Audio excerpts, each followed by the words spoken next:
मुंबईमध्ये मुंबई काँग्रेसच्या एका ऐतिहासिक आमच्या ऑफिसवर काल संध्याकाळी भाजपच्या 100 गुंडांनी जो हल्ला केला, त्या ऑफिसची तोडमोड केली, तिथल्या कर्मचाऱ्यांना मारलं, तिथल्या महिला कर्मचाऱ्यांना डांबून ठेवलं आणि हे सगळं मुंबई काँग्रेसचं ऑफिस आपल्याला माहिती आहे पोलीस स्टेशनच्या बाजूला आहे.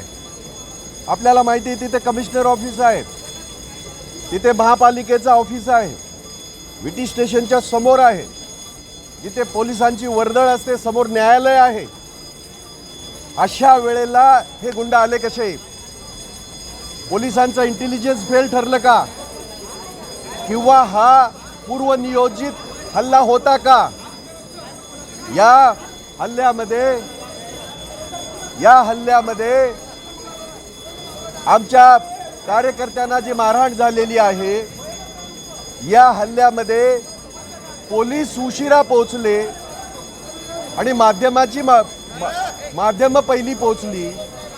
माध्यमांनी ते दाखवलं की कशा पद्धतीने त्याने तो दरवाजा तोडला, कशा पद्धतीने आत घुसले आणि त्यांनी आतमध्ये येताना डॉक्टर बाबासाहेब आंबेडकरांचे प्लॅकार्ड, डॉक्टर बाबासाहेब आंबेडकरांची तस्वीर घेऊन आत घुसले आणि आत घुसल्यावर दरवाजा तोडल्यावर ते सगळं फेकून दिलं आणि ते सगळे प्लॅकार्ड आणि डॉक्टर बाबासाहेब आंबेडकरांची तस्वीर ते पायाखाली तुडवली. यानं हे पुतना मावशीचं जे प्रेम बाबासाहेबांबद्दलचं आहे हे अख्ख्या देशाने पाहिलेलं आहे. त्यांचे नेते ज्या पद्धतीने देशाच्या संसदेमध्ये बोललेले आहेत त्याचे पडसाद अख्ख्या देशभर, नुसतं मुंबईमध्ये नाही. मुंबई काँग्रेसने फक्त आंदोलन केलं नाही, आम्ही आंदोलन केलं. अख्ख्या महाराष्ट्रामध्ये आंदोलन होत आहे, अख्ख्या देशभरामध्ये आंदोलन होत आहे.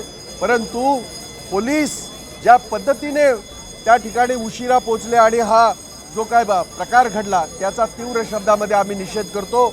आज आम्ही त्यासाठीच सगळे या ठिकाणी उभे राहिलो होतो आणि त्यांच्या विरोधामध्ये नारेबाजी करत होतो, आमचा विरोध दर्शवत होतो.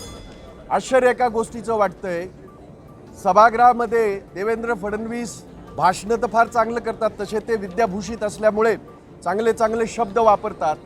समन्वयाने राहिलं पाहिजे, सगळ्यांनी अगदी शांतपणे राहिलं पाहिजे, एकमेकाचा समन्वय असला पाहिजे, आपल्याला आपल्या राज्याची प्रतिमा जी आहे ती उंचावली पाहिजे. ही राज्याची प्रतिमा आहे का?